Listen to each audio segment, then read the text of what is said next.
Good evening, good evening. How you guys doing out there? It's Mike Melton back from Pain to Purpose podcast. Tonight, I took it on home with a very, very special guest. This brother out here right now is on fire in Trenton and worldwide. He got it popping right now. My special guest tonight is no other than Dontae Tay Rock Thomas. What's up, brother? How you doing tonight? I'm great, man. What's up, bro? How you doing, man? I'm blessed. Man, You know. thank you for coming on, bro. I finally cornered you to be able to get you to come on. Bro, I really got to ask this first question before we get started, bro. Yeah. You sure you don't got no twin or no clone or nothing, bro? Because you just be everywhere, all right? Is it possible for one person to be doing all of this stuff, all right? Nah, I ain't What's got good, no man? clone. No clone, no twin, man. It's just God is helping me maneuver in a lot of ways, I would say, man. And you get started like 4:45 in the morning, bro. I be up at work, like I'm about to do my thought of the day. I go on the book. You already done got me about 45 minutes, bro. You and Craig, y'all up there. I'll be thinking I'm early. Y'all done already posted and got moving already, man. Yeah, man. Used to the earliness, man. That's all, Yeah, man. Yeah, You get to man. connect with connect with the higher power, man. Connect with Indeed. yourself, man. Them early hours when Indeed. nobody can really bother you, know what I mean? All, Kids, family, all facts, brother. I'm just proud of your work, man, and seeing Thank everything that you got going on, bro. You definitely inspiration and especially in the subjects that a lot of our people don't want to talk about, health, you know what I'm saying, mental health and physical health, man. you. And you touching in them areas, man. You got a passion for it, brother. So Yeah, God man. bless you on this journey, man. So let's Thank start from the beginning, man. Thank you, man. What's your early memories of growing up in Trenton, New Jersey, man? Take Man, me back from the beginning in the town, in the section, man. Talk man, to me, man. the early beginnings of Wilbur section was everything growing up out there, man. Man, that was family. It was home. It was love, man. It was connections, man. It was Wilbur section, man. We stuck together, man, through thick and thin, man. Coming up in that Wilbur section taught me, man, how to maneuver in life today, man. Like being tough, right? Not giving up, man. Like not giving up, right? The Oh man, this joint just snapped out. Must have been something up in there inside the building at the end. Pray that he come right back. We was just getting started with it too. Probably a storm or something too. I know we got a storm out here. So hopefully it pop right back on. This the only issue when you do online joints, subject to anything like this could happen. Pray most high willing I had a budget one day to do a studio joint. But right now I could just do what I could do right now. Pray for the brother be able to come back on. Oh, here you go. there you Yeah, go. there you go. Oh, somebody must have called you, huh? Yeah, call. That's what be happening when people call you, man. All right, People yeah, call you, that's what man. happened, man. That's what happened, man. Sorry Yeah. about that. No, But it's cool. but man, just growing up, man, there, man, just coming up, man, and like it was love. No, you got into things, but it was the fun parts of it, man. It was enjoyable, man. You know what I mean? Connecting with each other, man. Like we was all brothers, man. It was a brotherhood. You feel what I'm saying? No matter what block you was from, no matter what part of Wilbur section, bro, it was Wilbur section. I know. Movement, I know. movement, I know. movement as a family. You feel me? I know y'all was deep out there, bro. You know Yeah, what I mean? it wasn't no in between, man. It was a movement, man. You feel what I'm saying? Yeah, I Like know. I was from North, and when I went to school, they had issues, but praise the Most High, I really wasn't ever involved in none of that. yeah, So, yeah. and back then, athletes kind of got a pass. Like, Pat all day long. yeah, like they knew I wasn't involved in none of that kind Yeah, of stuff. So ain't nobody bother me, and I ain't bother them. But I seen it. It used to get crazy, man. yeah. It definitely get crazy. You feel what I'm saying? Yeah. That was the Yeah. part of those young, immature years of people, man, Mm-hmm. growing up, right? Mm-hmm. Thinking that you repping from where you from, Facts. right? Facts. Terps from Facts. where you from, right? What part of the city we from? Mm-hmm. And we wore a Wilbur section on our chest, no matter what. You feel Yes, what y'all I'm saying? did, man. Yes, y'all No did. matter who was against who, what come our way, it was Wilbur section, bro. So Yeah. that was some of the part of the upbringing, but a lot of it was like basketball, sports wise coming up, man. Mm-hmm. Right there, like that was Jokers is blowing my car. He gonna have to put them. Yeah, when, you gotta put them on. Go ahead. yeah, when we was on no, them was our younger days, man, right there when we was coming up, man. That's what right there. That's a picture we used to call ourselves the pure players right there. What was that? The Pure Pledge? Pure players, man. Talk to me about that. What was that pure, about? pure players. You know, it was a lot of us, man, 100 together, probably like 20 of us, man, 100 together, and we just our movement, man. You know, we was all in the girls, man. So we used to call ourselves the Yeah, pure players, man. You know what I mean? that's dope. Always try to stay fly. You know, we was young, man. So you know, we was hanging down East State and Hampton, man. You know what I mean? Trying to Yep. holler at the chicks, huh? Yeah, you know, that was the movement back then, man. You know. Yeah, that's why I be trying to tell the young boys at my job now. Like, y'all different, man. I don't know what's wrong with y'all young boys, man. You know what Yeah, I'm saying? that was the whole movement, man. So that picture right there is the throwback picture right there, man. You see the Panasonic radio in the head, man. That's the Sony making so bad. Let me see, that might be the Sony because that's the purple joint. Yeah, y'all was chilling. Y'all was chilling out there, Yeah, fly. And yeah. how was the sports out there? I heard you was about to touch on that a little bit, Oh man, man. Rocking out. sports became everything, man, out there, man. Like, cause you had to be tough, man, to get on the court, to get on the playground. You feel what I'm Mm-hmm. saying? Cause you playing with older heads, man. The older heads what made us tougher though, like in sports out our way, man. Mm-hmm. Cause you playing with people from right off, you know, the old heads who was on the corners in the streets, like they right up, come right to the park. Playing, we Mm-hmm. used to play in Tim's, man. You know how I go, wasn't such thing as sneakers, but you playing with what you got on.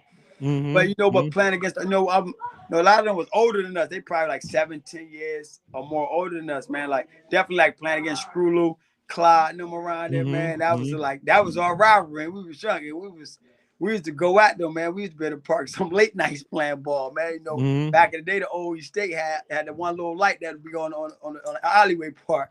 So we be playing in the dark and everything, bro. Wow. Hooping. So basketball became the outlet though for a lot of us in Wilbur section, man. Indeed. And then It, you went on and played at Trenton High. You know what I it, mean? Wilbur you know, section always had Trenton High on lock. You know yeah, what I but mean? So it just you know why I say Wilbur section had I don't like a lot of things. A lot of people from ninth grade who was from like West and all them other places, they ain't come back to school 10th grade year. facts. They done dropped out, whatever the case may be. Facts. You know what I'm Facts. saying? Good So point. Facts. that's why, because everybody ninth grade team was dominant. Yeah. Yeah. Dominant. Like we was blowing things out the gym. You feel me? Left Facts. and All right. facts. Oh, Going good point. about the gym. You feel what I'm saying? Like Yeah. my ninth grade year, I wasn't getting back in the game after second quarter. Miss Van Horn probably lost 3 games in her whole career. What? And that's probably later on though. That ain't like that's probably after 2000. She lost them games. Yeah, the Anything freshman teams 2000 used to under, be bro, she was crazy. not losing. She would make sure she was because it was all about defense. You had to be tough to make Miss Van Horn team. Like you had to be tough and you had to work on defense. And it ain't just offense. You got to work on defense. You got to be a dog, bro. What were some of your memories on when you got to the varsity level? Like Oh some of man, your memorable games, like some of the stuff you remember the man, most. I can't even say I had memorable games, man. I just enjoyed it so much, bro. Like Wow. really, I enjoyed it so much because just the people I was playing with, like, you know, we didn't see he was off the hook back in the day. I So me, know we used to be me, hooping in me there. 14, Yeah. 15, bro, and you talking about playing against the blur, Dion Hayes. You feel what I'm saying? When you think you get the games from, you play Greg out there. You feel what I'm saying? You talking about Mike Jones, Brian King, all them. You feel Steve Worthy. I'm on the court playing with them out there at junior too. You get what I'm saying? So, and to be able to get picked by them or playing with them, bro, you got to be something. You feel what I'm saying? So, playing with them at 15, 16 years old, bro, it just equipped me and just coming up with the toughness, bro. Because, you know, I started varsity my sophomore year at the high. I remember y'all was playing for Morrison and stuff. I Yeah, remember. so, you know, when I came up from freshman, they moved me to JV, let me start playing JV freshman year. Then the next year, you know, I told them all going to tryouts, bro. Like, man, ain't none of y'all better than me. You feel me? Like, going down. Like, that I confidence was know I crazy. had it in me. You feel me? Mm-hmm. I had the toughness in me, bro. Like, I was a dog. Bro. I played defense. I just was a true point guard back then. It wasn't all you, the guard who doing the scoring 30 points and all that. That wasn't me. Feel what I'm saying? I made everybody around me better. So after that, you go into your young adult life. You started I don't know, when did you start to come off the porch, and then that other life started to kick You in? know, man. Back in high school and stuff. You know, I was dipping with weed and stuff like that off and on. things I ain't really have to do, just the environment, man. You know, sometimes you Mm-hmm. pick up what you do the most, where you at the most. You feel me? What you're around. So pick it up, mess with weed a little bit, off and on. Look, them the days, right? But I really jumped off the porch after I graduated, man. Like I'm talking about when I Mm. got deep into the game. Yeah, take me there, man. What I was got deep going into the on? game. So I graduated 2000, man. Mm-hmm. 2000, right? So like around like 97, 98, you know, the big Fed sweep had happened, you know, our Wilbur section.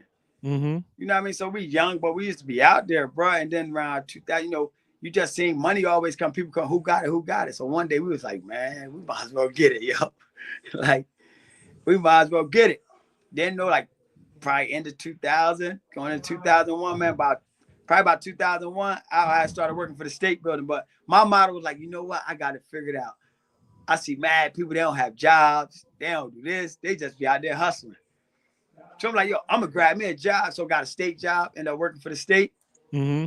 Now I may working for the state, but I'm getting money. So I figured that's my cover-up hours. Like I could be gone for 8 hours on the streets and I could just come back. That's how I will maneuver to beat the cops them ways. They won't see me so much. You feel me? Mm-hmm. So I used to move like that, bro. But by 19, I done saw 100,000. You feel me? That changed a person Mm. thinking, man. When you see that money, Yeah. Yeah. and You start. freely, Yeah. and you freely could do what you want.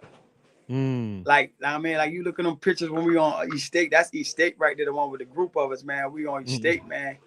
We was just young and moving though. You feel what I'm saying? And we still was in school in that picture though. Mm. Know what I mean? So, but we just used to have fun, bro. But then you take the picture on the other left side right there, on my left, right? Me and my sister in there, I was knee deep in the game then, though. Mm. You feel what I'm saying? I was fully Mm. in, man. I done lost a lot of money, got a lot of money, got it back, lost it, got it back. You feel what I'm saying? So I started evolving to something else in the streets.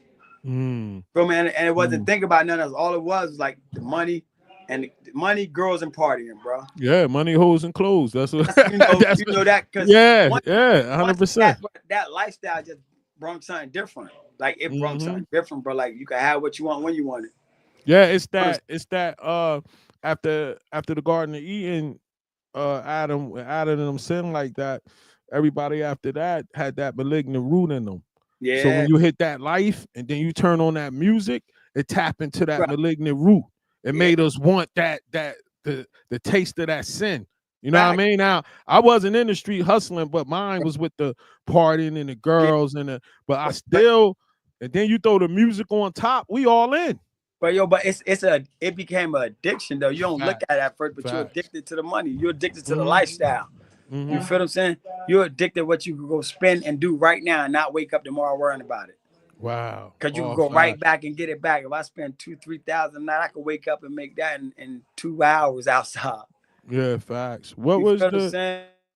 did you oh That somebody was must the that did that you was the that was the catch to all that. You know what I mean? did you So moving and shaking like that, but okay. it was a great experience. But I don't regret it because it made me the man I am today. Right? Did you And see it wasn't something that okay. I had to do. It's Mm-hmm. just something that I picked up just from being out there outside all the time. You feel me? Mm-hmm. Seeing it, being around it, bro. And I just became it. It just Can you became hear the me? environment. You feel me? I had mom and dad at home, bro, who got me Can you anything hear I me? want as a kid coming up. They worked hard Yo, can you hear for me me? and my siblings, man. You So, must can hear me. you know, I just the first time my parents found out I was hustling, man, they found 10,000. My mom found 10,000 in my sister drawer. Cause I used to hide Mm. my money in my sister's drawer. But I'll move it sometimes. This one time I ain't move it. My mom did laundry and was going back. And they called me in and like, man, you know, my dad kept it 100 with me, man. He said, listen, we're always going to be here for you. You feel what I'm saying? But you know what come with that. You feel me? He said, all I want you to do, Wow. he said, you saw your uncles and them, you see what's going on. He said, listen, just do one thing. Be a man if something happens. You feel me? Wow. He's like, yo, just be a man if something happens. Did you see when the did you see the end coming? Did you have any signs that Man, you know, things started happening, man. So like it's signs. Looking back, you can see the signs, but when you caught in that lifestyle, you don't see the signs. You uh, ain't thinking it's gonna happen. You feel what I'm saying? Like, so prior to everything started coming up, right? My dad, passed in 2005. You got me? My dad killed mm, himself 2005 June. You feel what I'm saying? So mm, after that, I really started drinking hard. You feel what I'm saying? Started mm-hmm, drinking hard. You feel me? But I'm still getting money. Caught a little charge. Caught a charge.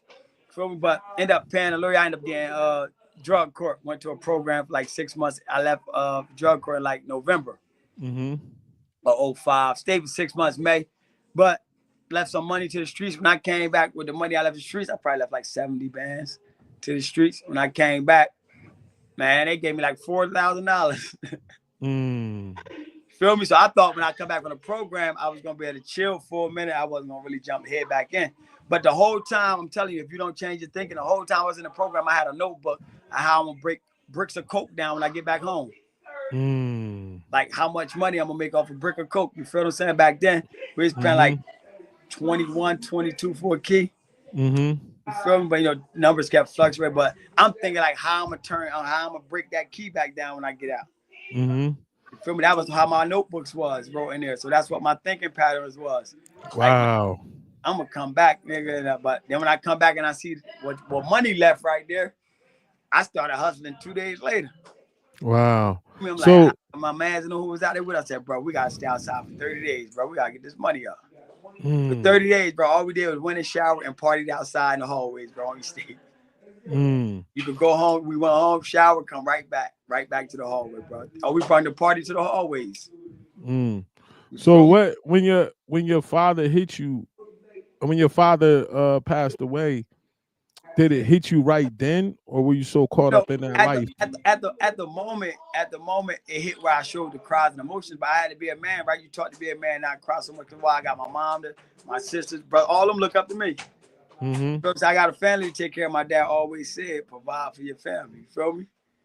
If Mm, something happen, you the man. So it wasn't me expressing my emotions. It wasn't me talking about how I feel. It was get back to the bag, mm, right? It was covering up the emotions. Never had to sit down. Never talked about my father's death or nothing. None of that stuff at them times. You feel me? So mm, it was eating at me though, because a lot of it I blame myself for a lot of it at times. You feel what I'm saying? Just from what took place up to then between me and my pops and stuff. You feel me? So yeah, I man. used to blame myself. So I just drink heavy. You know what I mean? But the money I cover it up, the smile, you feel me? I've 'Cause I been there, bro. myself do this, you feel what I'm saying? Do what I want, but just out, man, partying out all night, man. You feel what I'm saying? Just Yeah, just living yeah. up, man, that had no end to it really. You feel what I'm saying? I've been there, bro. I understand exactly what You you're know, so talking about. so that pain and that stuff I was going through, bro, I wasn't able to heal until I started healing when I was in prison. Mm. Now take me to the moment where everything came down for the street life. Oh What man, happened? everything came down, man. The feds raided one of my mans in them house in September. So up until then, right, everybody end up serving the same person. Somebody set us up. You feel what I'm saying? Mm-hmm. Mm-hmm. Somebody set us up. We all know who it was. Everything. Once it came out, you feel me? Mm-hmm. But me, I served the individual about a couple weeks before they raided. Y'all was one of the last. I was like second to the last who served him. The last one. I never really was served an individual like that because I really was chilling. I just passed stuff out to my mans and them, give them to work. I just stopped by, pick up money every day. You know what I mean? Mm-hmm. So I really was doing it. But this one time I had got a couple joints of some bad shit. So I'm like, fuck, man. You know what I mean? So I'm like, fuck it. I'm just gonna go buy a couple more. I'm gonna mix these joints. I'm still gonna make the money. And then we was going to a party. We was gonna do all this stuff to blow some money. So I'm like, you know what? He had like two bands or something, I called a federal charge. So he had like two bands. So I'm like, fuck it.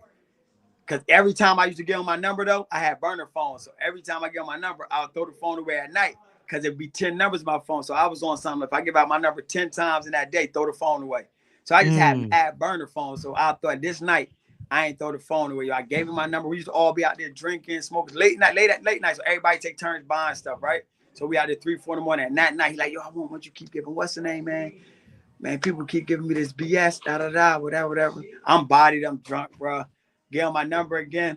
Go home. It's like 6 numbers in there, man. I'm like, I'm drunk. So I'm like, I'm gonna keep it to tomorrow.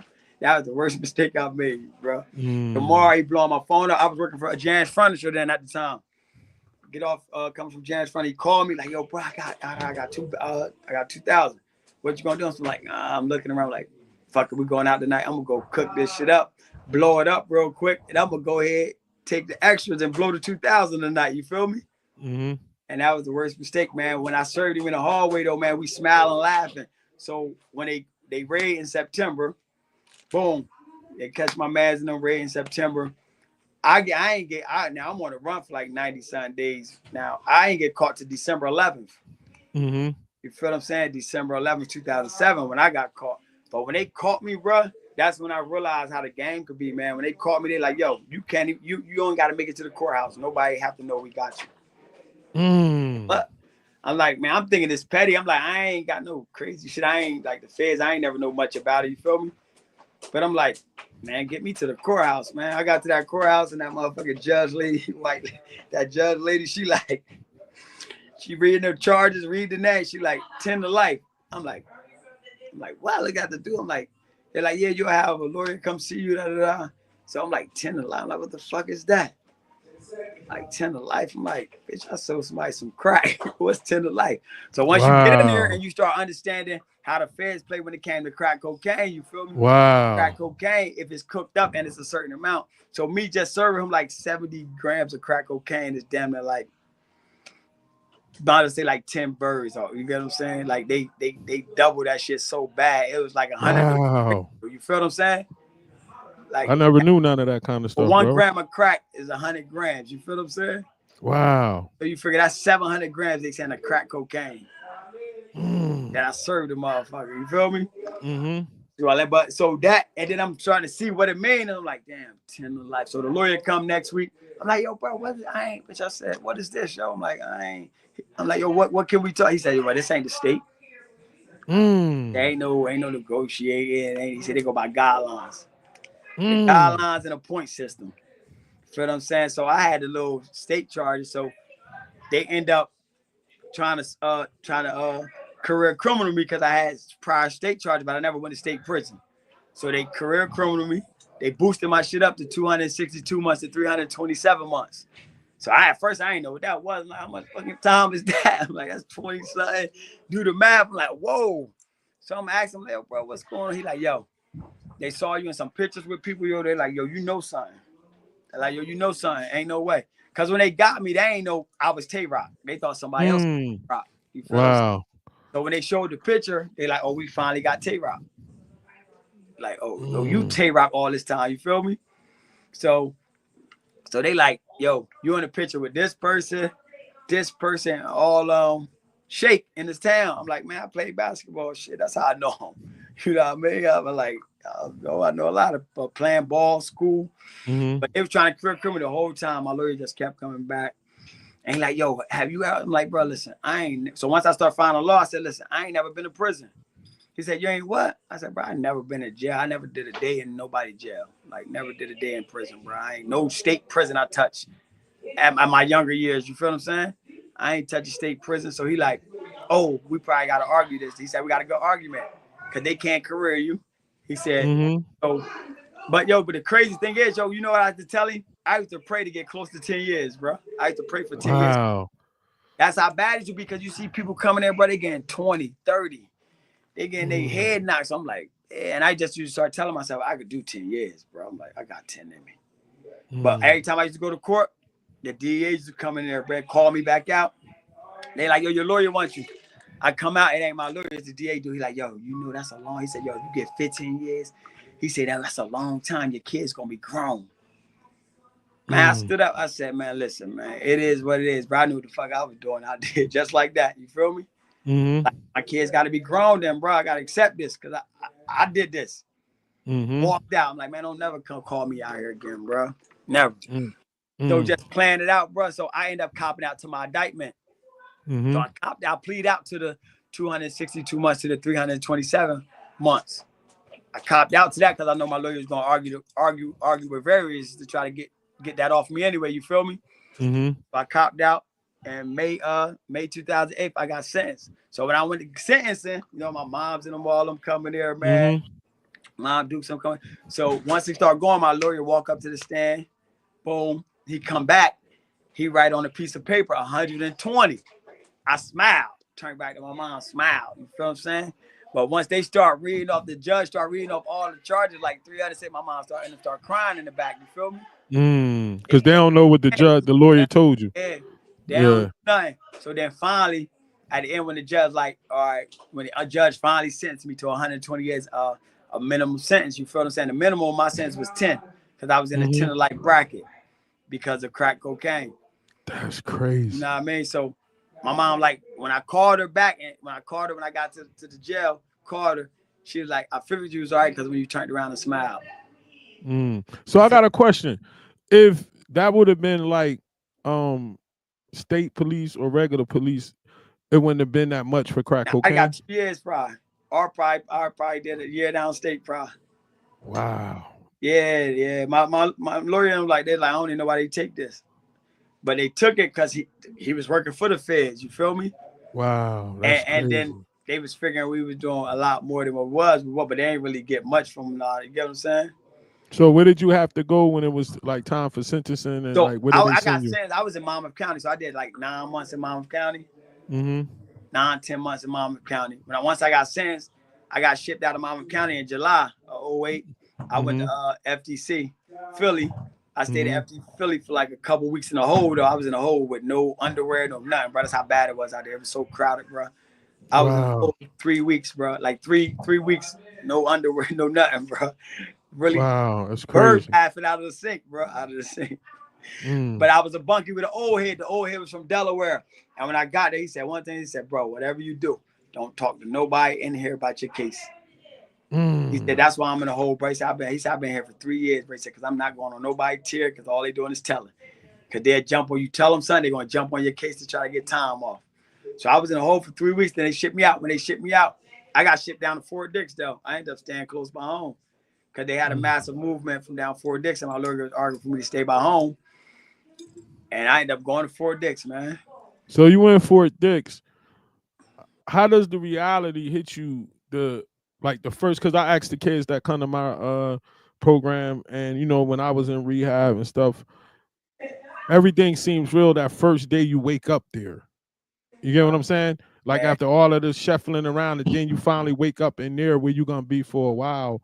What was that reality like? And me, the reality was like figuring out how I'm gonna do this time. Mm. You know what I'm saying? So waking up, you're in a new facility, and I was on came in on the west side. So when you first come in, on each side of it, it's 2,500 people in the yard. Feel me? So Mm. now you trying to figure out how to maneuver. And I was only on the intake side because they ended up shipping me to the other side. So I was on the intake side for like a month and a half probably. So once I came, all I started doing, bro, when I first got there, I started going to the gym, playing basketball. So they got me to, some people from Trenton down there, so they got me to play on the in the league down there. Mm. I'm rusty, I'm still, but we end up cooking the league with it, so they kicked me off the joint. They kicked me off the league. They kicked me out. Word. I couldn't play for the B league. I'm supposed to be on the A league. They kicked me off the joint, man. So now, but my mind, I just started end up just going to the gym, bro, working out, bro. Mm. I just started over there first, bro. I was out of shape, bro. I went to job like 200 something pounds. That life. And yeah, That life, bro. drinking and So partying and eating yeah, late. Yeah, I so know once that I life. touched there, I just trying to Uh-huh. figure out how to relieve the stress.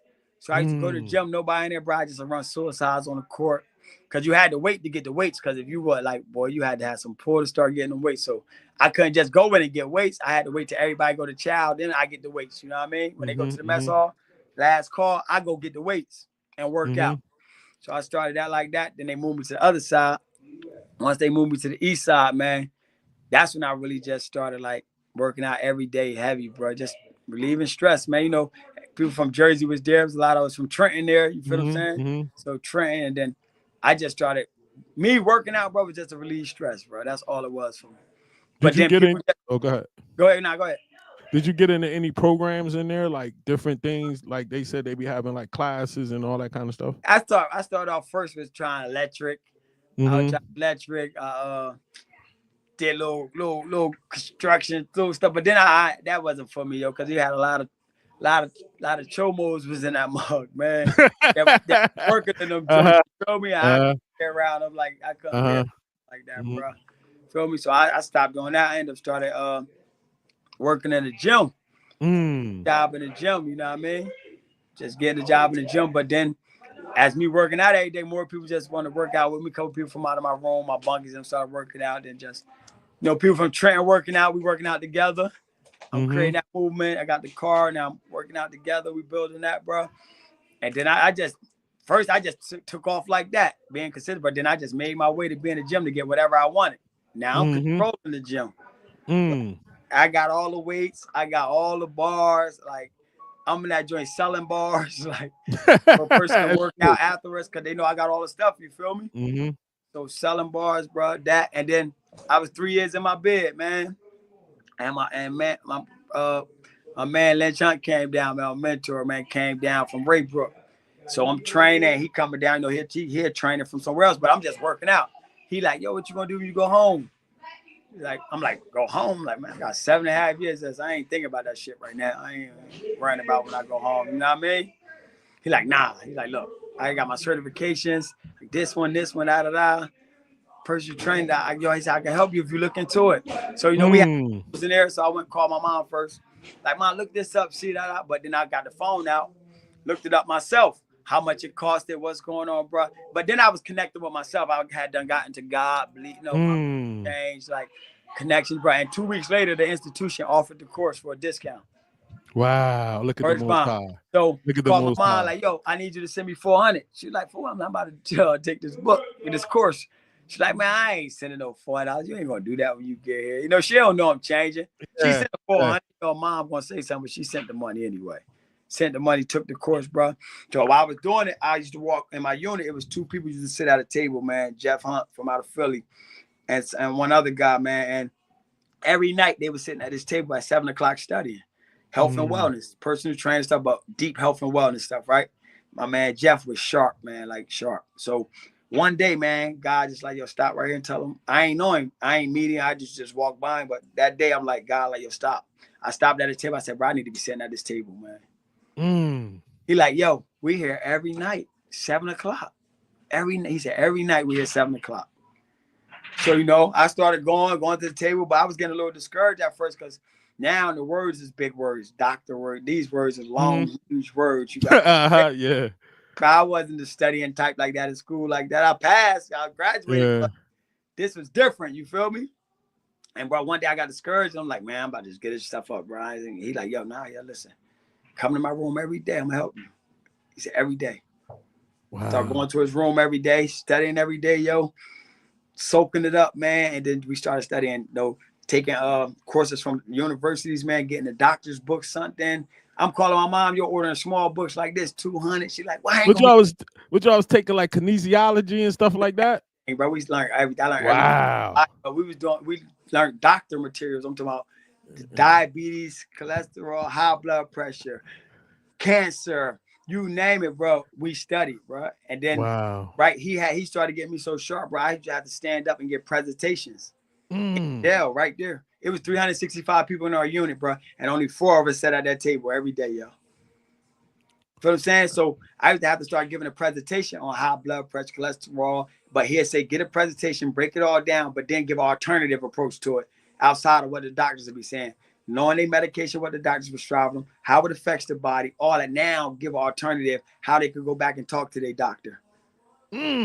So breaking all that down, bro. So the next 7.5 years of me being in prison. So the next 6 years of me being at Fort Dix is with him studying, bro, under his tutelage. Him, Jeff Hunt and Lynch Hunt under their tutelage. You get what I'm saying? Lynch Hunt left in like 2012. You feel what I'm saying? So I was with him for like a few years, but Jeff, I was with him for the remainder of them years, all them years. You feel what I'm saying? Till I left at the end of 2016 to go down state prison. You feel me? So, but for them years, bro, I just dig myself in them books, bro. I was studying 12, 13, 14 hours a day. Wow, good brother. That's mean right there. He breaking down what type of vitamins it is, what's the synthetic form of the vitamins, what's the body ready form of the vitamins, right? If you know what I mean, I'm talking about and learning all that, but being able to say it verbatim back to him though. I know. I be seeing your videos. I be like, this brother knows some stuff. I learned that stuff by writing in notebooks, bro. I had to write in notebooks. We ain't have copies of paper like that. I wrote all this stuff in notebooks, bro, from out of a books. We just split books. If he gets certain books, I just write everything what's in the book that I need, bro. And then having to know it off the head. And he said one thing to me, man. He was like, He said, you going home and you're going to be behind. I know the Most High Be gonna bring the behind brother right 10 and back a on. half years. He said, you can't go out there and just be a trainer. Mm. Anybody can train. You feel what I'm saying? He said, yo, you got to be a transformation specialist. He said, yo, you got to really transform people's lives mentally, physically, and that's going to help them spiritually. Word is Wow. bond. He said, you got to take an inside out approach. Forget how the person outside look. You can look good on the outside all they want. What about the inside? Taught me, learn how to read blood work, bro. Like, read it to a T. Like, know the numbers, where they should be, when they off, how you could get them back. What to look at for cholesterol markers when you talk about your HDL, LDL, VLDL, where the numbers should be. Learning how they trick us to believe our cholesterol levels high, right? To believe that everything that's happening to us is because it's genetics. Nah, that's not it. Food influenced the genetics. Mm. You get what I'm Mm-hmm. saying? The Mm-hmm. type of foods we consume influence the genetics. Just because my grandparents had something don't mean I have to have it. Because my mom had something don't mean I have to have it. You feel what I'm saying? If It's you the don't eat the same lifestyle. food It's they what's ate, at the dinner table. yeah, What's at okay. the dinner table? Is they active? Do they work out? Do they got muscle mass? You feel what I'm saying? Because we know Mm. at the age 25, everybody used to put some muscle mass every year. Wow. And we know muscle mass, the more muscle mass you have, the more chances you decreases your chances of getting diseases. Because your body can utilize the food as an energy source now and not storing it away as fat. So So the muscle mass increase the chance of getting disease? it decreases it. Decrease it? Okay. Yeah. Okay. Okay. Decreases the chance to get the more muscle mass you have, decreases your chances of getting disease. Wow, You brother. feel what I'm You saying? indeed. And we definitely need this kind of information, man. Like I Yeah, bro. had to go ahead. Go ahead. And I jumped more into it because right while I was in prison, I lost my uncle's under cancer, mom's high blood pressure, high cholesterol, heart attack, uncle, this, that, grandpa. So I'm like, our community never talks about health. So I'm like, Mm-hmm. that's my move. Mm. So in prison, they used to call us CHIZEL. Mm-hmm. We in the yard, we've ripped, we got like 22 people in my car, and we not just from Trenton and Jersey, we from all over New York, Virginia, North Carolina, you name it, we from all over. You feel what I'm saying? We moved through the yard, and they used to call us CHIZEL. And so I was deep into it now. One day, me and my man, we sat in the library, and we trying to think of a name, because I'm like, yo, I'm going to do this when I go home, bro. I'm going to do Mm-hmm. this. And my man like, yo, won't you call it Team CHIZEL, bro? He's like, you like helping everybody. And some of them older than us, he's like, yo, all of us come to you for our problems, bro. We talk to you about what's going family, when we stressing, we all come to you, bro. He said, and you be right there for us, bro. He said, won't you call it Team CHIZEL, bro? And that's why I ran with the name. That's super dope. Now you in there. Let's check in with some of the mental health part. Did you finally have a chance to sit down and think about your father? Oh, Think man. about So your life. Think about all that kind of stuff. Yeah, so when I was in there, man, I started just going back over my life. What my father used to be talking to me about, what he taught me, right? The values, the character, everything. How he was teaching me to be a man, you feel me? But you know, sometimes young, you hard headed, you don't pay attention to it. You know what I mean? So I started going back over that. Then I started realizing and praying and talking to God, writing in books, throwing it away. You know, because I learned to write and ball up your stuff, your problems, and get it off your back. You feel what I'm saying? I like Remove the that. trash, throw it in the garbage. So I started doing that every day, praying. Now I start praying. I realized my dad had mental health issues. Like, them wasn't my problems. You feel what I'm saying? It was something that he was battling with and ain't know how to deal with it. Ain't know how to talk to nobody. Ain't know how to express stuff, because we all taught men can't cry. Men have to be the providers. Men have to do this. Men have to do that. Men have to do everything a man got to do. A man have no weak side, we was taught. You can't show weakness. They're going to think you soft. They're going to think you're a punk. They're going this, that. You feel what I'm saying?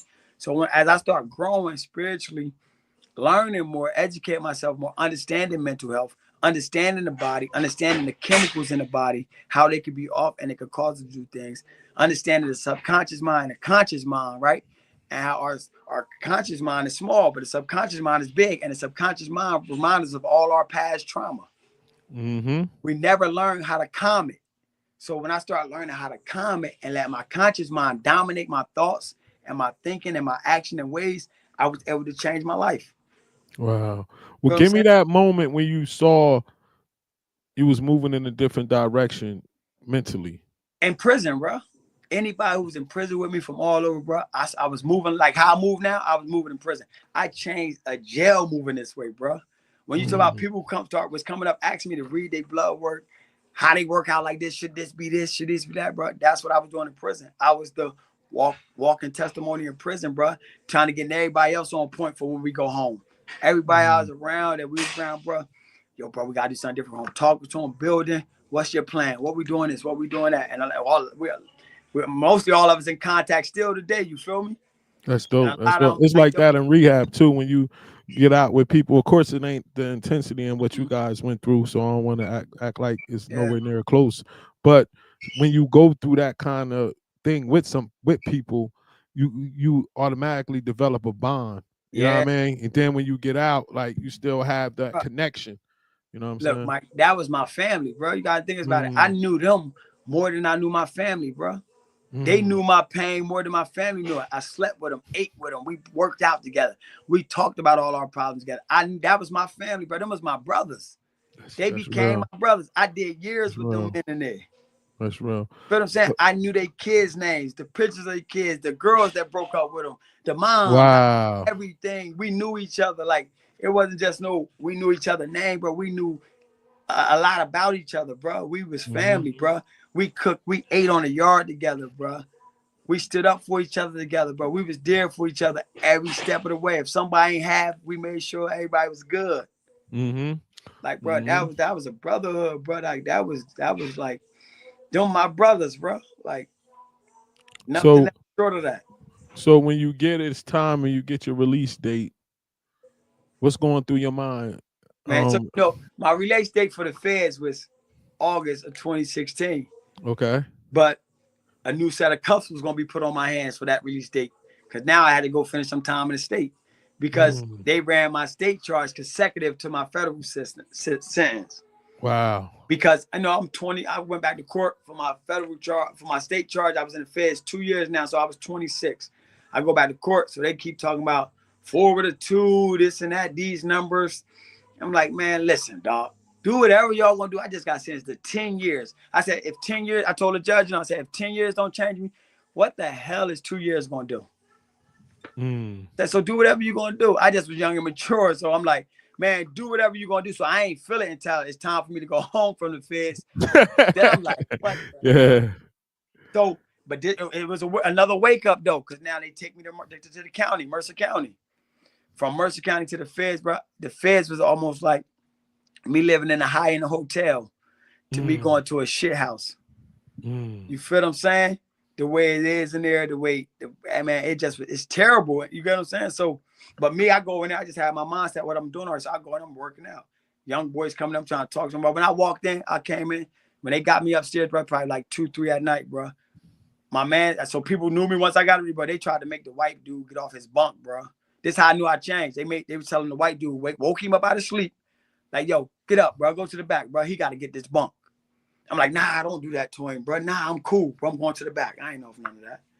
I'm like, mm. go in the back, bro. Leave him there, man. I went to the Humi- back, bro. yeah, humility. Yeah. Yeah, I went to the back. I'm Yeah. like, nah, I Yeah. ain't pressing that dude. You feel me? I ain't off that. You feel me? I'm changed. So they're like, you sure, man? You sure? I'm like, man, I'm going to the back, bro. I'm good. So you feel me? From there, I just started rocking on from there, bro. I stayed in the county probably for like a couple weeks. In it for a couple weeks. Then Kraft, man, when Kraft came, and that's why I was tired of being humiliated as a man, bro. Like Kraft Mm, come, get butt naked, bro. You leave out of there with just a jumper on with no clothes, no underclothes, mm, butt naked, bro, under the jumper, bro, butt naked, no nothing. You get the Kraft, he'll humiliate you, bro. When they talk about lift your nuts up, squat, open your butt, do this, do that. You feel what I'm saying, bro? I just experienced all this humiliation in prison going to visits. mm, And then to come, go to the county, go through that, to change out, to get on an orange suit. Then to come back down, town lead to go to Kraft. And then they do it to me. Then I get to Kraft. It's 23-1. Feel me? You come out, either shower or use the phone. Sometimes either you're going to go to rec or you're going to stay on the tier. You get what I'm saying? So, bro, that's when I'm like, bro, I ain't doing this no more, bro. This make me feel less of a man. mm, Less of a man, bro. So once I stayed in Kraft for like 40 days, bro. Worst shit ever. 40 days. 40 days. End up, once they finally classify me, this and that, end up getting sent to Jones Farm. Jones Farm, another one I knew, like, yeah, this ain't Jones Farm. They had me sent me down there with the cows. I'm like, bro, I'm not doing that, bro. You crazy? I can go back to prisons. I ain't not doing that. So they end up putting me in the kitchen, something I ain't want to do neither, but did that. So a lady came in, bro. She was from Trenton. She was the like the caseworker, son, that helped you get to the halfway houses, right? So we talking, we going. I said, yo, look, I'm trying. I said, yo, I've been in jail. So she like, how long you been here? How long? I said, yo, I've been in jail 10 years, but I'm trying to get out. I've been in jail 9 years at the time. I'm like, yo, I've been in here 9 years. I'm trying to get out of here. I'm trying to get to a halfway house, man. She like, how long you been like that? I'm like, 9 years, man. She like, all right, look, fill out these papers. I'm trying to get you out here in 3 weeks. Where's Bond? She pushed. She got me out of there. I got out of there in 30 days, man. Oh, praise to the Most 30 High. days. Went to Bo Robinson, man. Bo Robinson was a shit show too for me, man. Just the little rooms, and it's 8 of us in this joint. I'm like, what? I'm like, what, man? Most High was humbling you, man. He was humbling you. He was getting you ready. He was getting you ready. And the stat and all this material stuff they talking about, I'm like, bro, this not gonna help me going home. It's not gonna help me. The stuff y'all want me to read those classes, this not helping me, bro. But you got to do it because you're trying to get to the halfway house. I just would go sit in them joints but I was working on myself. I was going in the choir room every day, bro, writing down my plans, business plans, what I'm going to do. Like, I'm going to start my business, this and this. I'm going to do this. I'm jotting down my steps. You know what I'm saying? Then I leave there. I was there for 68 days. Left there, went to the halfway house, bro. Another bad experience, man. Go in there, a lot of young dudes. So they in here, they getting high, ripping, running. I'm stressing, bro. I gotta get out of these spots, man. Where you can't leave. But now I'm stuck in here. I gotta do 6 months of another treatment program, bro. 6 months before I can go try to find a job. Of all the same BS treatment programs they've been giving me along the way. So to go through the 6 months, bro. So the lady I had, case manager I had there, it was a job, bro. I went to an interview at Four Seas Calf and Fitness. It was in off Market Street by the university down there in the plaza over there. I went, bro, to interview, dressed up. You know, you had to leave out of there dressed up, shoes on, slacks, button up, dressed up. Went to the interview. So somebody quit or something happened. The lady like, oh, we like you. When you'll start? She like, would you start today? She like, but you got that on. I'm like, man, I'm starting right now. I don't want to go back to the halfway house. Call them and tell them I'm starting today. I love it. Everything I got on. Bro, went in there. This how good it was. This how I started working on myself, but right? Went in there, they had to come in there, right? So I could work there and work out in there. That's dope. Right? Feed me good and I can eat good food now. Right? Then I went from washing the dishes, mopping the floors, bro, to becoming one of their head chefs in there. Cooking and everything, bro, huh? Never was cooking before, bro. I never was a cooking. He like, yo, you up? Joe, my man, Chuck, man, I talked to him today. They write me up every year for Thanksgiving. That's dope. Right? Talk to him today, bro. He like, you want to know how to cook, man? Because no one of the cooks about to leave. So I'm like, yeah, I'm sure it can't be hard as a grill. You know, I'm sure. But he showed me, bro, I ended up becoming one of the head chefs in that joint.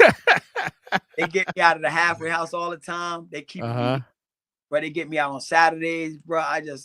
It was a blessing, bro. That's dope. But they was teaching me because I was just learning stuff from them too, man. So they became my family. You feel me? But then, so when I'm getting short, I helped 2 other people from Trenton get jobs there. So I threw their names in, telling them at the halfway house, like, bro, this week. But everybody from Trenton at the halfway house, I told them what I was coming to do. Like, told them, like, bro, I guarantee you, watch this. Like, watch this. I was working on the halfway house too, I said, but watch this. Feel me? So I got released from the halfway house 2017, November 13th, 2017. I got released from the halfway house, bro. The next day, I started training my sister in my mom's living room, bro. My mom went to Marshall's and bought all these small weight equipment for me. Mom was riding with you, huh? Yeah, I was training my sister and my cousin in my mom's living room, bro. That's where I started at. And that was Team CHIZEL was born? That's what Team CHIZEL started on the streets. That's when it was born on the streets. Wow. You feel what I'm saying? Right then and there, bro. From then on, bro, I just was pushing it, bro. Posting it. Just sticking with it, bro, through the struggles, through the ups and downs, through nobody coming to train with me, through one person coming to train with me. You feel me? So at 2018, I think that was, let me see, 2018, right? Yeah, 2018. End up starting my business. I ended up getting my business LLC in March 2018. But training on through it. So in January 19, Muggs from out east, Muggs from out north, and Flowers had a gym out Hamilton. So he hit me and Mega went up to holler at him. He let us come over to the train. So that's when I started training out of a facility. That's dope. That's building up. But then something happened there. Then it was like May. He like, dang, yo, we gotta leave by June. I'm like, damn, what the get out of there. So one of the guys I'm training went to a gym called Primal to try some things. So he came back, he said, yo, I hollered at the owners at Primal for you, man. They said, come talk to them. They might be willing to let you come in and do your thing. I go talk to them, bro. They gave me an opportunity, bro, to promote my own stuff in their gym. I just paid them a certain amount a month. That's dope. But I told him, I was like, yo, I don't want to be on nobody thing. I don't want nobody to market for me. I want mine's as Team CHIZEL. I would do my own marketing. I will promote mine's my own. Because I wanted to be my own. Nobody was taking this from me, bro. Because that's what I was on. You feel me? And I'm like, I'm just going to learn as I go. I don't know about business, but I ran a street business before. So I can learn this. So did that, bro. Over there, bro, I started killing it so bad, but they started paying me to train their classes for them. Like, yo, because they clients started wanting to work out with me. Because they see a group of women coming in now. Yeah. This is the special I was running to really get Team CHIZEL off the ground. I was charging $30 for a month for a boot camp program. I was charging, bro, $30 per person. And you had them coming in like crazy, huh? $30 versus bomb. So the group of ladies that started coming in, bro, I started dealing with them, bro, and they helped me form Team CHIZEL. Really form Team CHIZEL. I remember I saw your progress going as you was building it. And building it and building it. I had my eye on you and I had my eye on Shane. I was looking at both of y'all. Really, really growing, bro. And then, right, I'm taking off at Primal, bro. It's starting to expand. It's getting big. It's looking good. COVID come. COVID hit, bro. COVID start hitting, bro. So once COVID start hitting, I'm like, what the hell? So now COVID hit. I'm like, I gotta keep going. Started training people outside. A couple clients still was coming out. They ain't mine. Boom. So train outside.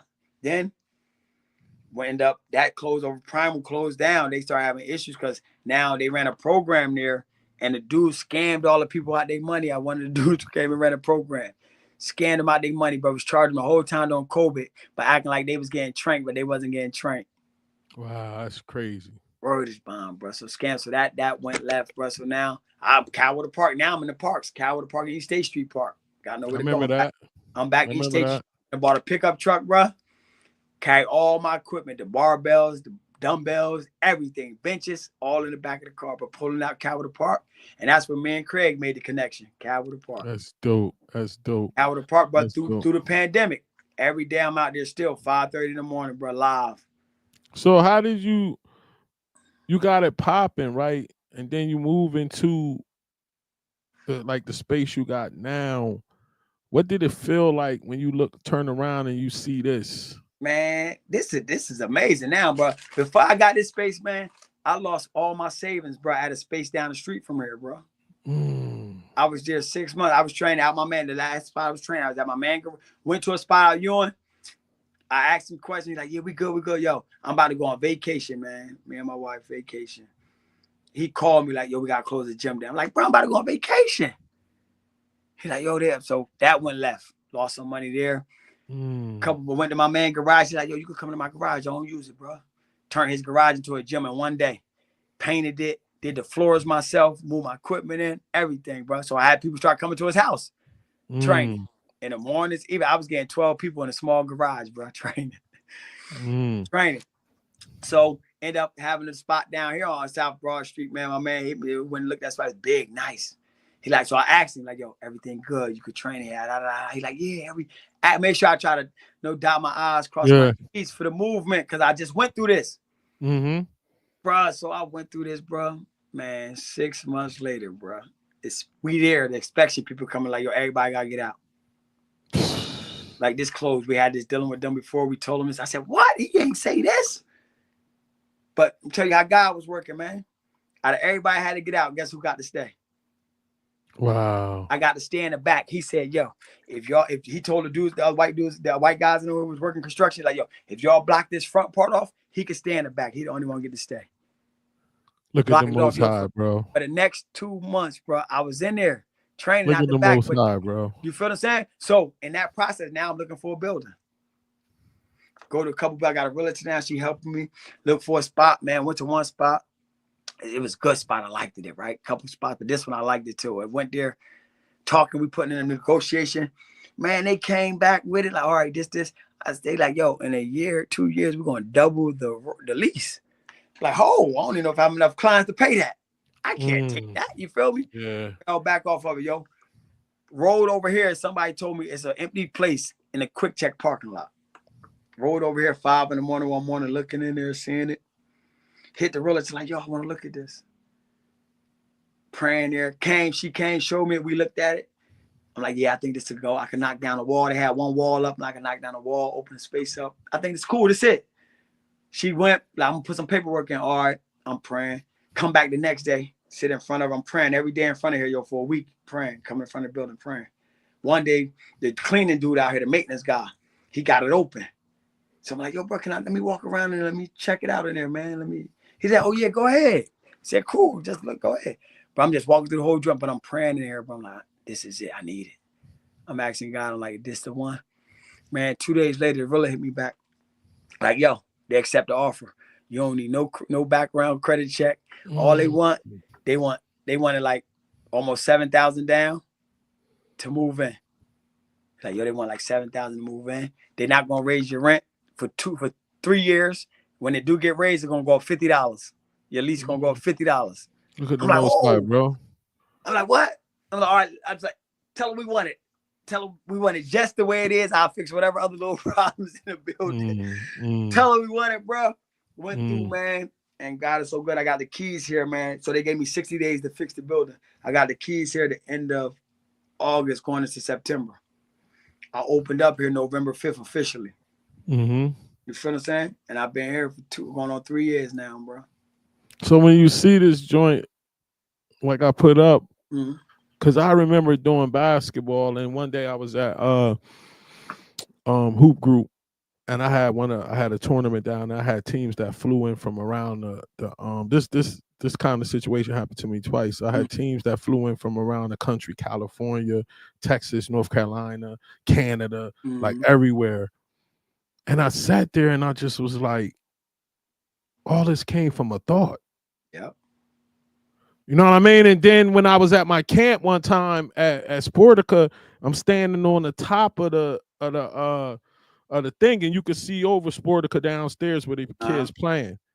And it's almost 400 kids down there that got jerseys, and it's like 400 kids down there that got jerseys, that got my jerseys on, that's there to actually play in front of me. Can you hear me? Yeah. Yo, you good? Yeah, I hear you. I'm good. Yeah.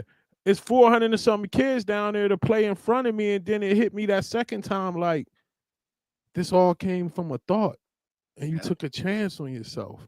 Did you ever have those moments when you looking at this stuff right here? Like, bro, I had those moments all the time, bro. Wow. All the time. And like the moments of not giving up, bro. You know how many times I wanted to throw the towel in, bro? Yeah. Not making no money, or not being able to do things, bro. Not be able to support my kids, family the way I wanted to. Not and the temptations of going to the streets, bro. Like temptations were so real, bro. I ain't gonna lie, bro. I tried one time. It ain't sit well with me though. I ain't feel right. I ain't feel like I could do it no more. It just ain't feel right, bro.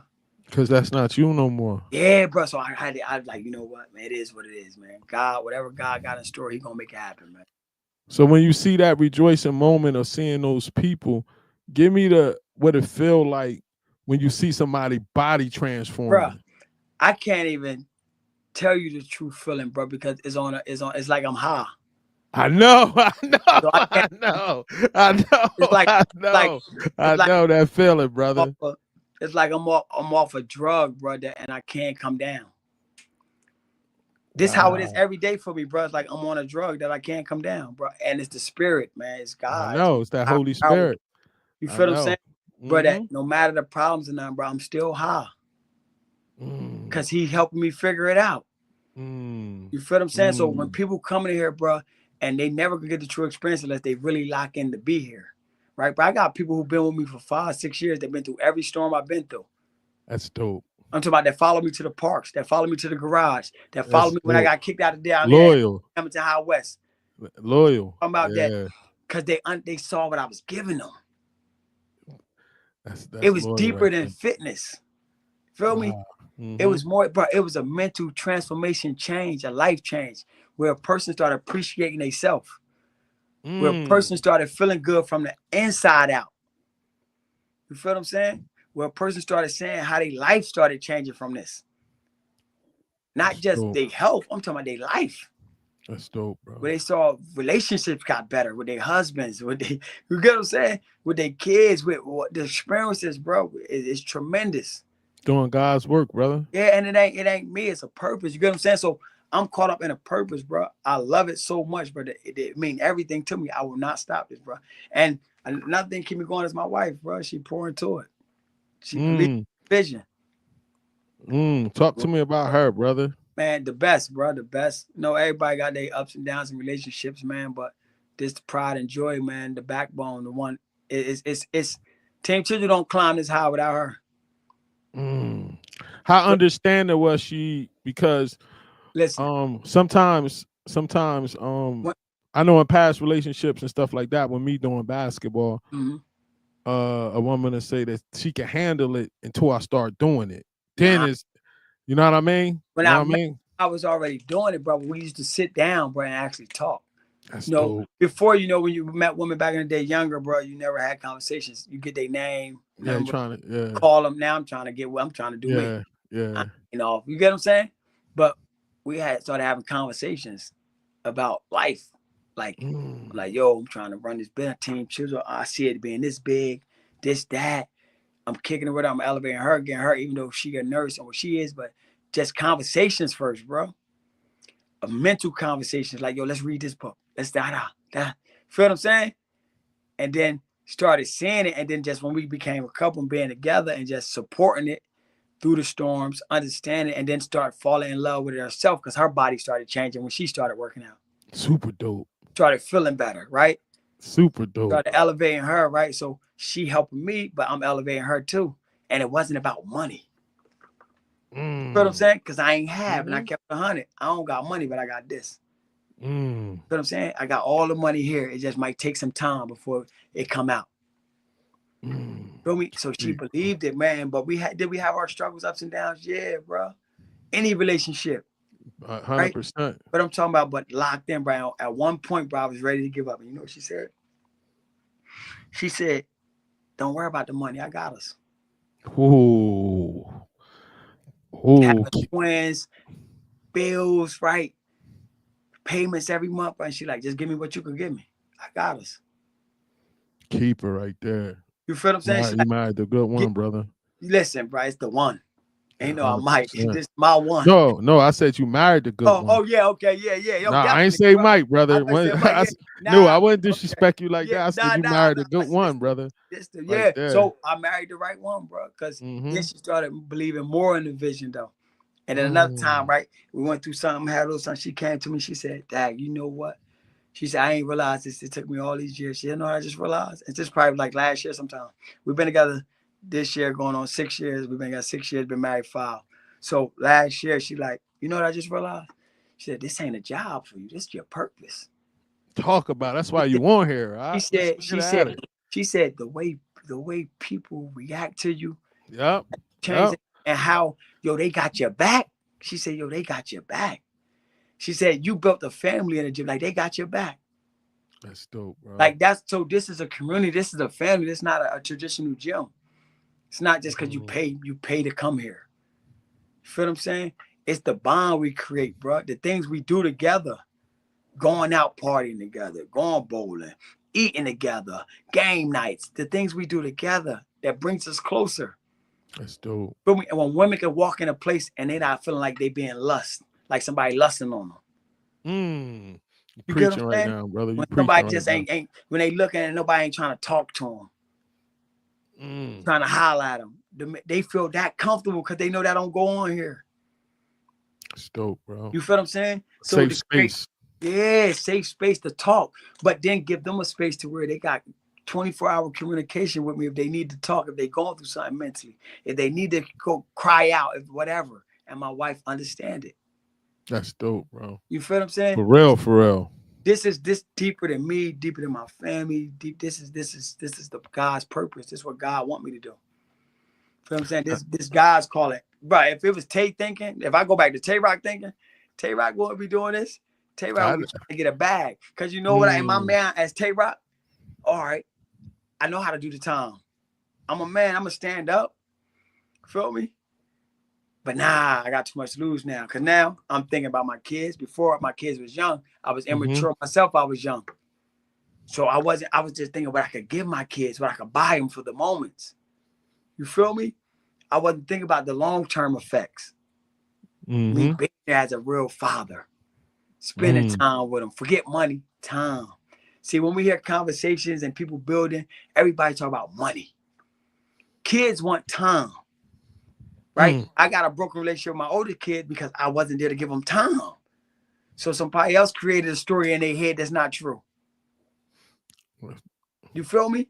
That's how it really gets, bro. For me to 100% I feel unwind, you. for me to untangle all them beliefs that they got from when they was a kid, it's hard. Yeah. Right? Because the trust. The trust, you Yes. got to get that trust back right. That's right. You feel what I'm saying? But then they hurt because they seeing me do this to my younger kids. Yeah. I went through that with my But dad. I'm a grown man now. I was immature then. Yeah. I'm talking about I'm a grown man mentally. Not mentally. I'm talking about physically, spiritually, emotionally, mentally. You feel what I'm saying?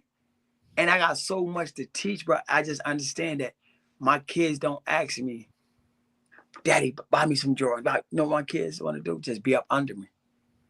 My younger 3 kids, bro, just want to be up under me. Spend time with Daddy.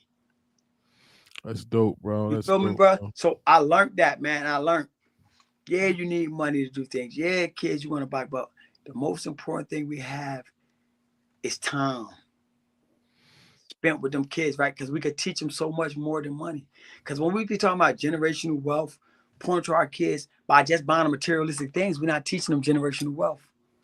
You feel what I'm saying? We putting them in the same cycle that we was in when we was young.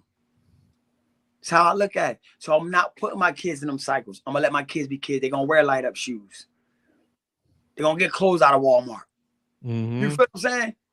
They ain't about to walk around no Gucci. They ain't doing that. You tripping? I ain't doing that with mine. Cause now they're gonna be chasing something materialistic, and I chased materialistic things before in my life. Dropping some juice right now. You know what I'm saying? So now, how can I create a different pathway for my kids? For even if they just get a job, how can I teach them how to save the money, how to invest the money, right? Not to buy this right now because you just got this check. Cause then you're gonna go spend that $200-300 that you're gonna be broke. Nah, I don't go buy that right now. When you can look good in them sneakers that cost $70. You feel me? The jeans that cost $20 with a $10 shirt. You feel me? Or create your own brand. Wear your own clothes. Talk about it. That's deep. You right feel what there. I'm saying? That's deep right walk there. Around as you. So That's me, deep right I walk around as me. I created a new image. People don't say Tay Rock unless they really know me. Right?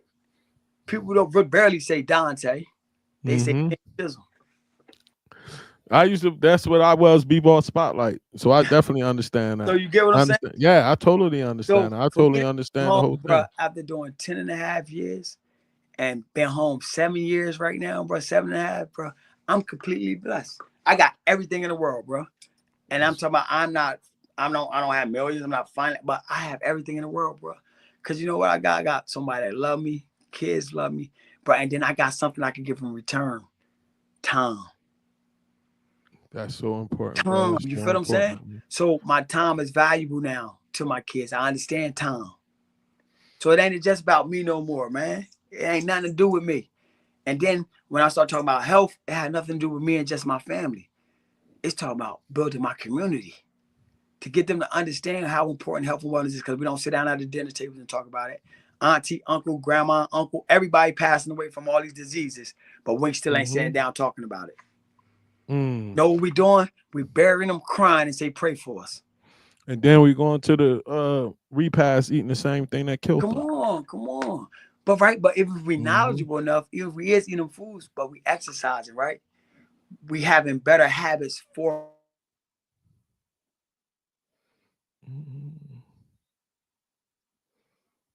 Can't hear you. Can't hear you.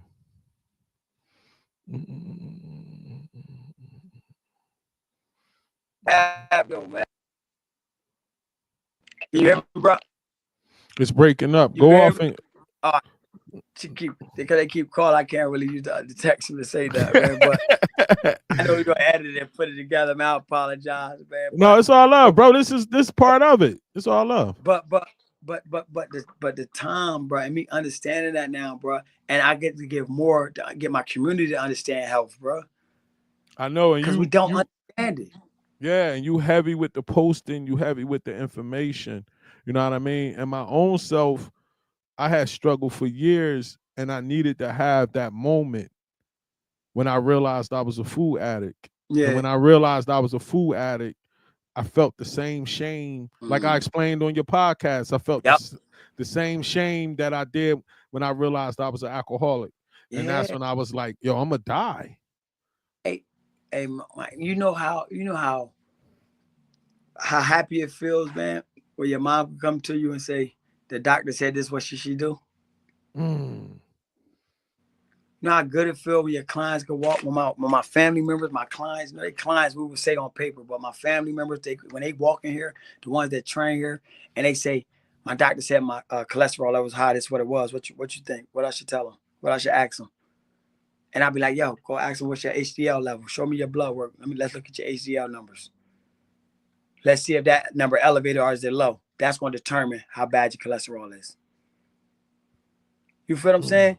They give when they be coming here and I'm like, oh, we need vitamins. What type of vitamins should we take? Oh, nah, you can't take them because that's a synthetic form. But here go the bioavailability form that you should be looking for. Oh, you got B vitamins. Okay, make you looking for methylcobalamin, not sonocobalamin in the vitamins. Make sure you're looking for pentothenic acid. Make sure you're looking for riboflavin. You get what I'm saying? Mm-hmm. So, bro, that's the key for me, man. Is to educate my community. It's to feed them. How hard is it to get people to listen? Not just the people that's in your gym. I know they good because they come and you getting it. I'm talking about people that's not involved in your movement. But How hard is it, brother? it's very challenging and difficult in our communities because we're Yeah. ignorant to a lot of things. Yeah. You feel what I'm saying? Well, and I was one of them at one point in my life. I was like that. You feel what I'm saying? So I understand it, but it's still my job every day to get up and post. I get one, I get one. I get two. You know what I'm saying? I feel the same when I go to the AA meetings, and most of them, I be the only black person in there, and I'm like, damn, you know what I'm saying? Like, and I know it can help a lot of people, but it's like we don't really look at it like that because we don't want the help, bro. Because what we grew up, how we grew up and stuff, and how we've been so. And I'm not even gonna go all the way back to slavery because we know how that still affects us today in our households. You feel what I'm saying? From the way we think of what we do. I'm just gonna say I'm 43, so I'm just gonna say from them time frames going back. Let's go back 60 years. Civil rights movement, all this stuff like that, bro. We still traumatized and hate each other. Facts. So we don't believe another black man when he talking something positive or he trying to encourage you or trying to pull you up. I go to therapy, bro. You feel what I'm saying? Me too, brother. I got a therapist too. I got a therapist. You feel what I'm saying? This ain't just me, but it's God, and it's me understanding that I want change. See, most people want to fake the change. Definitely with social media now, people gonna put up all the good stuff. You see, I'm very transparent when I talk, bro. And inside, bro, we still hurting. Yeah. Bro, you gotta think about it, bro. We all going through something mentally because we all lost loved ones before, and everybody always posts how they not healed from it, how they still grieving, but they're not doing the right things to heal. Most people, how Mm-hmm. they heal from drinking. Think Mm-hmm. about it. What we run to when we depressed or when we're going through situations, stress. Drinking. That's what I used to do. Majority of us drink, bro. Drink. Yeah. You know what I'm saying? Yeah. So the job is to not put nobody down, not talk about them, Facts. not say you should be doing this, you should be doing that. Meet them where they at. Yep. And then Call be a them, light. you know what Then I'm be a light. Be an example. saying? Then be the example, and then when they come and extend their hand, then you help. Facts. But Facts. still give the message. You always deliver the message. Cause trust Facts. me, people know when they sick what they going through. It's just comfortability that's stopping people from changing. Mm-hmm. So comfortable with life. I always say that change only occurs where the pain where you at overrides the fear where you going. Most people don't want to change because they don't even know who that new person is. Nah, bro, but you're afraid, bro, because you're afraid Yeah. of changes. You Yep. don't be around the same people no more. Yeah. That 100%. changed, bro. The conversations change. Yep. Yep. You It's can't a have the whole. same conversation no more once you elevate to another level mentally. Yes. It's going into a foreign land. Yeah, you feel me? So you Yeah. isolate yourself a lot of times with change, man. Yeah. I Right? want to get to I want to get to another relationship, man. I saw this picture. I thought it was a dope picture to bring it in. Uh, You and Craig, man, like y'all bond is so tight and dope. It was like the chemistry when I was on y'all podcast. I was like, damn, these dudes really like bro, the man, chemistry is crazy. Like, how did this happen and how did it like grow to where it is now? it happened because of fitness, man. Wow. During the pandemic, man, Craig was at the park every day during the pandemic, early in the morning. I Mm, didn't know Craig before this. I mm, met Craig during the pandemic. I didn't know Craig previously with me being on the streets and him outside. You get what I'm saying? mm-hmm, Craig a couple years older than me. Craig probably like mm-hmm, 7 years older than me, maybe. mm-hmm, mm-hmm. So I didn't know Craig, but being in that park, Craig did something when we was in that park. He reached out to trainers one time during the pandemic, like July, like, yo, let's all give away a free month of workout. All the trainers that we come out, we train everybody at the gym. I mean, at the park. Mm-hmm. On one, I forgot what day we was doing on. So I'm like, well, we agree. A lot of us went, and we sit down with a couple of trainers, we talked, but me and Craig stuck with it. What we was talking about, That's dope, bro. and That's me dope. and Craig realized that, and we started understanding because of our growth and where we at mentally that we could be in the same field and still support each other. That's key. We still could share his stuff. He could share mine. That's the key. You know what I'm saying? That's key. I ain't gotta hate on him because he doing what I'm doing, or I ain't gotta dislike him or tell somebody don't go to Craig because I'm doing this. Nah, Now we you go to talking, if brother. you go to my brother, you go to my brother because it's enough out here for all of us, and he do the same, vice versa. You feel me? So we sat and talk all the time, bro. That's my brother. We talk early in the morning, bro. Some mornings you get a phone call, bro, and he be like, "I'm calling just to check on you, not your training, not nothing. I'm talking about how you feeling." That's dope, bro. You feel what I'm saying? So man, Mm-hmm. Craig has created a dope bond, man, that's deeper than fitness. I That's felt why, it. that's When I why was sitting between y'all in the podcast, I yeah, felt it. I was like, this real. that's why it's like how fitness changed our lives. You feel what I'm saying? Because Mm-hmm. we started saying, yo, we stronger together, not competing against each other, bro. We stronger together. We don't gotta compete. We don't got you get what I'm saying? Mm-hmm. That's how we got to the podcast. That's how we do the works we do, bro. And we just locked in, man. We got a Look lot. at y'all in that picture right there. Yeah. It just looked like y'all bonded. Like he just looked like he totally enjoyed himself, man. Bro, we show mad love to each other, man. If you know that he share what I post, whether if I'm marketing Uh-huh. with my business, trying to get people in, Uh-huh. he posts marketing here, I share his. If he trying to get clients in, bro, it go hand in hand, man. I can't train everybody. He can't train everybody. We understand that. Some people gonna like Craig's style of training. Some gonna like my style of training. Mm-hmm. You Y'all feel? got a dope. Also, y'all got a dope. Whoever I told you this before too. Mm-hmm. Whoever be picking the spots y'all be doing y'all videos at Yeah. the y'all was at a graveyard one time. I I get, said that's I get me. Craig props for a lot of that, boy, because Craig called me, man. Yo, That's what you think about this? me. What you think about meeting over here? What you think about Craig mom be rolling when it comes to where we meeting at and stuff, I man. said, yo, these brothers at the graveyard. But That's because right, me. because we go to where life is at, right? Wow. Right? Uh-huh. The graveyard, how many people had dreams that never Mm. executed them? How Mm-hmm. many people went there and never even tried to do nothing different. Wow. How many lives was cut short, man? And for us to be there, be able to breathe in, and God giving us breath to be able to and talk about this to people. That's dope, You get what bro. I'm That's saying? dope. To try Indeed, to man. inspire someone else, man, to change their life today. Because we know better than nobody else. But I'm no different than nobody else who been in jail, who been in the streets. None of that. I'm no better than them, bro. Only difference was, bro, I wanted change. Because I realized I don't want to take my kids through that again. And I don't want to take my mother through that much pain again. Because it will hurt me to my core if I was in a prison cell, bro, and my mom passed away. Mm. Feel me? So the joy of what my mom's seeing now and the smile on her face and seeing what her son now, who he became, Mm-hmm. better than anything in the world, bro. Yeah. Dang, That's bro, pretty dope, bro. I will not put my mom through no more humiliation, bro. My mom and pop ain't raised me that, but my pop can't see her to witness this, but my pop with me in spirit every day, and I feel him. This is a part of him, you feel me? 100%. He part of this change. It wasn't because of just me. What he did with his life, man, how he shaped me from a young boy growing up, man, teaching me to be a man, the values, be there for your family, man. This, man, my pop used to say something to me I couldn't understand, man, when I was ripping around the streets, and he like, yo, he had let me know who not for me. He said, bro, you gotta get one and just settle down. You gotta find that right one, bro. He said, I'm telling you. But none of that played in my mind until after being released from prison. Mm. You feel what I'm saying? Mm-hmm.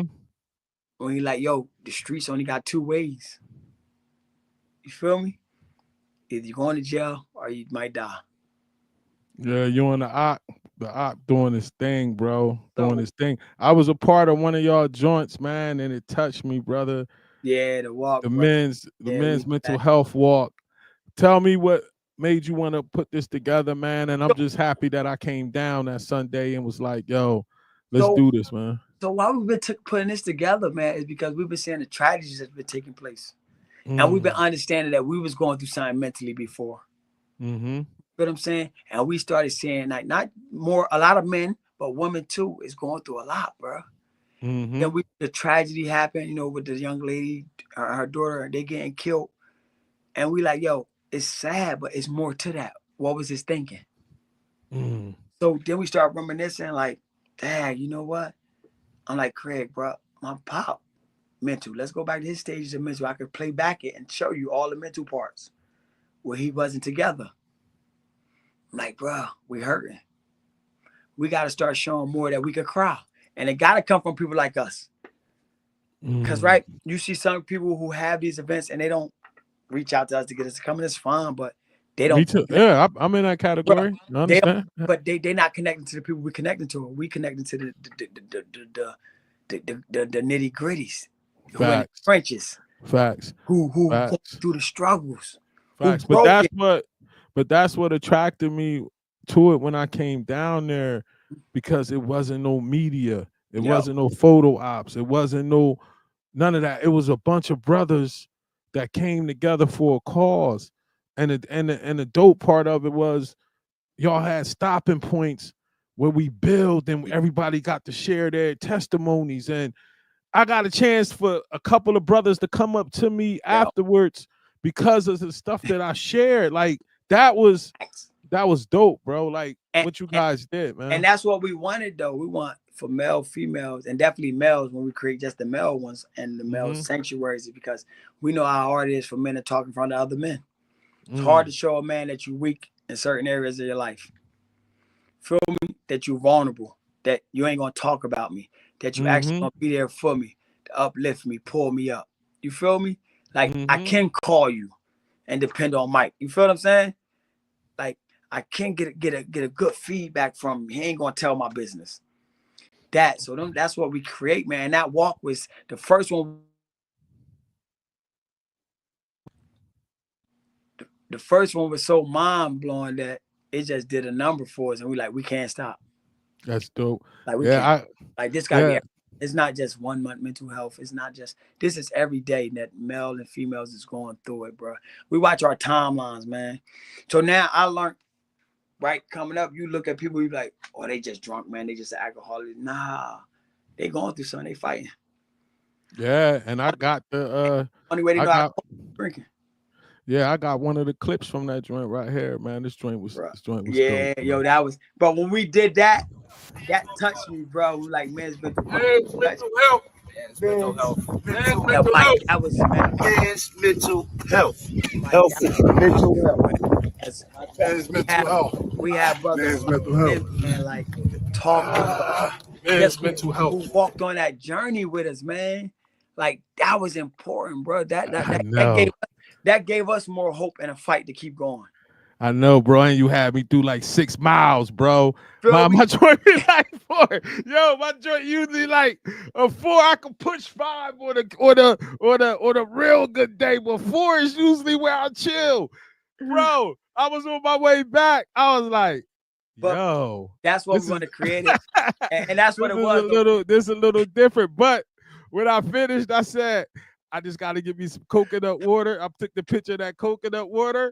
I was good, but at least I know I could do 6 We could though. do 6, right? But it put all of us out there. Uh-huh. It put all of us in a different space mentally. And we was All able to facts. trust each other with the conversations. Yeah, You all know what I'm facts, saying? brother. All So, facts, but brother. that's what it's about, bro. It's like me and my life where I'm at now, man. God is number one. My family, but my community is a big part of the equation. Mm-hmm. Picking up, Mm-hmm. like building my community, bro. Definitely, my lane is health and wellness, bro. It Because is, brother. because we don't understand health and wellness. Like so many people sick, bro. That like I can like, bro. It's people going. I can help them a lot, bro. Tremendously. Like Mm-hmm. I'm talking about have conversations with their doctors. I'm talking about get them to understand their disease because they don't understand it. You right? Mm-hmm. Call a couple people you know who got diabetes. I guarantee you they don't understand their disease. You know No, some. they I know definitely some. don't. They don't understand. You feel what I'm saying? Call somebody who the doctor said they got high cholesterol. They don't understand what that is. They just say okay because the doctor said you got it and you need these pills. 100%. Somebody with high blood pressure. They just said the doctor told me so I need to take the pills. They don't understand it. Mm. Feel me? That's why the thing I'm on now, I take a lot of supplements, like Yeah. natural vegan supplements though. I don't Yeah. even take the synthetic Mhm. joints. It's a lot of gummies and Yeah. a lot of liquid. You know Yeah. what I mean? Just change my diet to Mhm. plant-based. You know Yeah. what I'm saying? And I drink protein shakes though, vegan protein shakes, Yeah. so I can make sure I got enough protein. Protein. And I just mostly like I walk every day, go to the Yeah. gym, do that. But it's mostly like I lost 5 friends in like 2.5 years, bro. You And know what I'm being saying? in the hospital when 2 of them dying, it I saw it, bro. See? So I'm like, I was 49. I'm like, I'm about to be 50. Either I got like 5 more in me, or I could, by most high willing, I could have 35 more. Yeah. What do I want? Yep. And that's 'Cause what it it's comes down to, bro. yeah, because it And seemed it's like 50 is when your body start breaking down. bruh, you look at think I'm about like serious. now 50, that's when it yeah. start No, breaking down, bro. because you're not changed. We're not changing. Our body's like cars. If Mm, you ride your car and don't change the oil, what happens? The engine go. yeah. We don't change our oil. We don't give it to ourselves tune-ups. You feel what I'm saying? We know our blinker lights on. They going crazy. They like this. The engine light jumping. We Mm. ain't even trying to check it. The doctor even told us what was wrong. We still ain't trying to go to nobody, talk to them, and figure it out. You feel what I'm saying? Wow. Right? Because that's just how lost we are when it comes to health and wellness. We've been like that for a long time. So what else do you got coming up next? Man, so we plan our next mental health for July. Well, we got a cabaret coming up this Saturday, man. Okay. 1 to 5 daytime cabaret. Because right, Uh-huh. you think about it, right? So we don't want always be like the late night parties. I remember going to cabarets with my parents and them. Mm-hmm. Yeah, I remember that. And the vibe of them, you feel me? The I remember vibe that. was spectacular. If you do one on a Sunday, bro, I'll come by, but it's the Sabbath on Okay, Saturdays. I that's can't sad, come. yeah. But Yeah, so well, so we if you do got something on that, a Sunday, let me know. man, and just Yeah. other little events gonna be coming up soon. But I'm just working on some other things, man. Just with Okay. Team CHIZEL to take it to another level with what I'm working on, bro. So that's just some secret stuff that'll come out in later Okay. Tell time. the people, So, where they could get in touch with you for oh man, training, you all of know, that stuff. you definitely can tune in on me. Catch me on Facebook. It's Dontae Thomas. Mm-hmm. Dontae Thomas. You can catch me on Facebook, Team CHIZEL, TEAMCHIZEL. You can catch me on Instagram, team_CHIZEL_LLC. You catch me on TikTok, Team Chisel. Catch me on Twitter, Team Chisel. You also can come to our location if you're located anywhere in the radius of 20, 30 minutes away. Don't matter. You could get here, man. 2695 South Broad Street, Hamilton, New Jersey, man. Listen, we the place to be. We got our consulting thing coming up, man. Our health consulting about to start, man. Probably like a month or two, where we're gonna be actually consulting people, like taking on consultations. We're actually helping people with if they got diabetes, high blood pressure, cholesterol, actually working with them personally, hand on. You feel what I'm saying? That's dope. Get them to and then get them to understand their blood work. So we got a lot of things in the work, bro. But that's where you can find me, bro. Mike, I appreciate you, man, for getting me on, man. It was finally time overdue, man. We tried for a while.